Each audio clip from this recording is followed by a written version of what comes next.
O programa hoje é especial, com uma pessoa também especial, a Viviane Mosé, muito conhecida.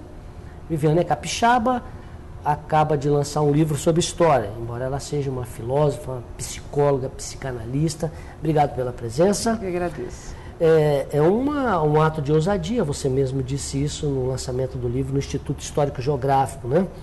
A Resistência Tapuia na Capitania do Espírito Santo. É um livro de história. Você disse que é uma ousadia porque não seria a sua praia, né? Exatamente.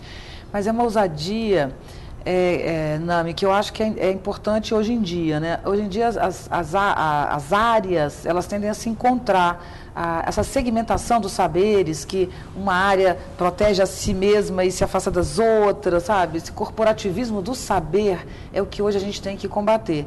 Então, eu tenho clareza que eu não tenho o estofo de um historiador, principalmente capixaba, tem pessoas aqui altamente qualificadas para isso, mas exatamente por eu ter um olhar de fora, não como de fora do Espírito Santo, porque eu sou completamente capixaba, minha família é 100% daqui, mas por eu não ser da história e não conhecer essa história como as pessoas aqui conhecem, o olhar da gente é um pouco inovador e isso ajuda.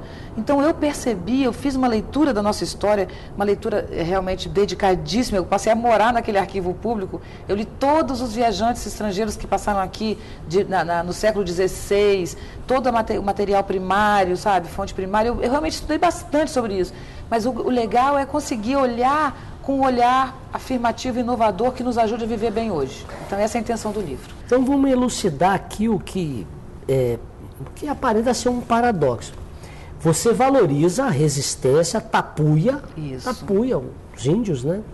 Na capitania do Espírito Santo. Eles ofereceram, segundo você prova, uma resistência grande à ocupação da terra do Espírito Santo. Ao mesmo tempo, você tenta explicar um pouco o descompasso, né, do Espírito Santo frente aos outros estados.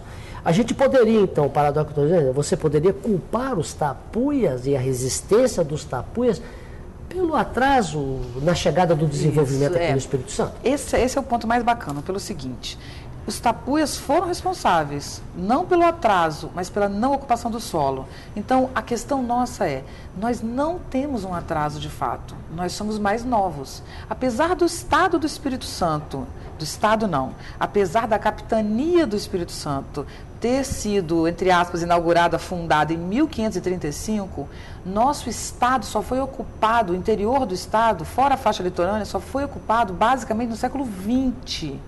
Nós ficamos 300 anos no Espírito Santo sem nenhuma vila no interior. Então, o que o índio fez? Ele não permitiu a entrada além da Serra, do município da Serra, durante uns 200 anos mais ou menos. O primeiro município foi Conceição do Castelo, que foi fundada as minas do Castelo e os índios Puri eliminaram, tiveram que abandonar e fundaram o Barra de São Francisco. Então, os índios não deixavam entrar. Então, nós não somos atrasados. Enquanto o Rio de Janeiro estava com o seu território ocupado, e São Paulo e tal, nós não tínhamos ocupação. Agora, é culpa ou não é culpa? Não. A resistência indígena é um sinal de dignidade, de força. O nosso índio, ele é diferente do Brasil inteiro, porque ele não falava língua tupi, ele falava tapuia. Então, é uma Fala história... da diferença. Porque o índio é uma história muito bacana, muito, muito bonita para a gente. Eu acho que é muito bonita, muito orgulhosa, que é... O Brasil era todo ocupado por tupis. Só que esses índios de língua tupi, eles vieram dos Andes. O Tupi-Guarani não era índio brasileiro. Ele ocupava a região do Baixo dos Andes. Então, eles mantinham contato com os incas. Então, aquele tipo de índio, que é o índio de língua tupi e de Guarani, eles tinham um estado já quase desenvolvido, eles tinham uma estruturinha já organizada. Estavam num estágio, vamos dizer assim, outro civilizatoriamente... estágio, mais próximo. O nosso índio, como ele era muito rico, nós não tínhamos necessidade de nada. Nós colhíamos marisco na região do Espírito Santo. Imagina o que era marisco no Espírito Santo em 1500. Então, os índios eram fartos, então eles tinham outro tipo de estrutura. Aí tinha um mito dos índios do Guarani, que aqui era fartura. Então, eles vieram 50 anos mais ou menos antes do português, segundo uma autora chamada Helene Clastres e tal, e invadiram o litoral. Quando esses índios invadiram o litoral, eles expulsaram os antigos moradores. Só não expulsaram do Espírito Santo. O nosso índio não foi expulso pelo Tupi. Então, quando o português chegou, o nosso índio já tinha ganhado a guerra do Tupi, contra o Tupi, Guarani. Aí, quando o português chegou, ele falou, não vou ceder, e venceu. Então, O nosso atraso foi pela não ocupação do solo, pelo não desenvolvimento econômico, porque a gente não tinha braços para trabalhar, não tinha branco, pelo desinteresse da coroa no Espírito Santo, já que o índio aqui era mais bravo, mas isso só nos orgulha, porque a gente sabe que os índios foram destruídos. Então, o nosso índio, que é a base do nome dos nossos municípios, tudo aqui tem nome indígena, né? Apesar do nome ser tupi, mas a nossa cultura é uma cultura de resistência e de dignidade. A gente está entrando num processo que é liderança hoje, entendeu? No sentido da capacidade de recuperação desse tempo, o que mostra a nossa capacidade de vitória. Nós conseguimos inverter um jogo, sair de forças retrógradas.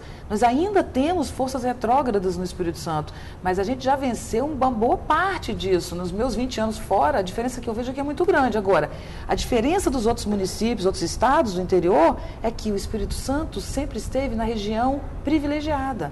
Então, o Espírito Santo está na região sudeste. Tudo era para ter dado certo para o Espírito Santo. Ele está do lado de todo o movimento. Ele poderia ter participado desse movimento no início do século XX e não participou. Por quê?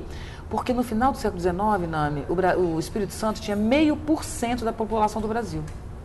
0,5%. Desses 0,5%, 40% eram de brancos. 60% eram de escravos e de índio aldeado, ex-índio colonizado. Então, outra coisa, por exemplo, que a gente esquece, se o nosso território era completamente desocupado, quem colonizou o Espírito, a colonização do solo espírito-santense aconteceu com a chegada do imigrante. O italiano e o alemão é que construíram o interior do Espírito Santo. Até final do século XIX, a gente só tinha o litoral, nada no interior. A gente não tinha noção do nosso próprio limite, tanto que a gente teve problema de fronteira com Porto Seguro, né, com o Rio de Janeiro, com Campos de Goytacazes. A gente, tanto a norte quanto a sul, teve problema de fronteira, porque nós não tínhamos noção exata de ocupação do nosso território, entendeu?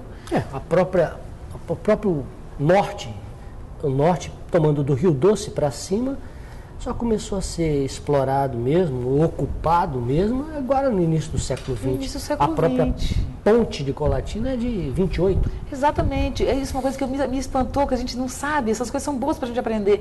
Eu falei, gente, eu não sabia. Os nossos municípios do interior todos são muito recentes.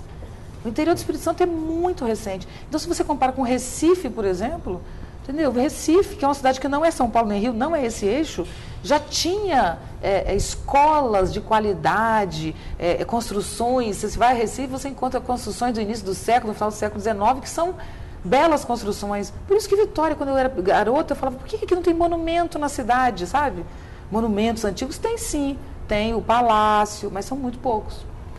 Antes de Brasília, mas o que intriga é assim, a causa, né? Onde é que você tenta buscar essa causa, você levanta a hipótese, mas o que intriga é que o Espírito Santo está situado entre a primeira capital do Brasil e a segunda capital do Brasil. Isso poderia ajudá-lo, entende, Nami? E não atrapalhá-lo. Agora, acontece que na Bahia e no Rio de Janeiro, a coroa portuguesa tinha fácil acesso, porque o índio falava tupi, porque o índio trocava espelho por submissão, porque o índio trocava panela por submissão e espelho, e estava tudo certo. E conseguia o índio tupi, ele aceitava isso. O que o índio tupi queria era se colonizar, porque ele já conhecia outros povos colonizados, como os incas. Isso é uma hipótese, eu estou falando de maneira muito rasteira, só para a gente entender. Mas o índio do Espírito Santo, ele não falava a mesma língua. Então, como é que o português chegava aqui? Por exemplo, aqui no livro, na contracapa, eu cito o Sérgio Buarque de Holanda, que foi meu grande inspirador, que é o pai do Chico Buarque, um grande estudioso da cultura brasileira. E ele cita o Espírito Santo como um hiato na colonização brasileira. Ele diz, o Espírito Santo e o sul da Bahia, Porto Seguro era uma capitania que foi tomada pelos índios, mataram os colonizadores e acabaram. Quase que o Espírito Santo é como o Porto Seguro, é absorvido ao Rio, ou absorvido à Bahia.